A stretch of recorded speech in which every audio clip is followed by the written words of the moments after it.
کیا جنات کو بھی جہنم کا عذاب دیا جائے گا؟ حالانکہ جنات تو آگ سے پیدا ہوئی ہیں۔ اللہ تعالیٰ نے انسان کو مٹی سے بنایا اور جنات کو آگ سے۔ یہ دونوں مخلوق اللہ تعالیٰ کی عبادت کے لیے پیدا کی گئی۔ ان دونوں مخلوق میں جو مخلوق اللہ کی نافرمانی کرے گی اس کو یقیناً جہنم میں ڈالا جائے گا۔ جہنم کے اندر انسانوں کو عذاب کی کئی طرح کی روایتیں موجود ہیں، مگر جنات تو آگ سے بنے ہیں، تو ان پر آگ کیسے اثر کرے گی؟ اس کی آسان مثال یہ ہے کہ جیسے لوہا لوہے کو کاٹتا ہے۔ مثال کے طور پر ہم انسان تو مٹی سے بنے ہیں، لیکن پھر بھی اگر کوئی مٹی کی چیز سے ہمیں مارا جائے تو ہمیں ضرور تکلیف ہوگی۔ بالکل اسی طرح جہنم کی آگ بھی جنات پر ویسے ہی اثر کرے گی۔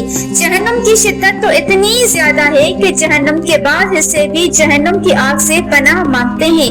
اللہ ہمیں جہنم کے عذاب سے بچائے گا۔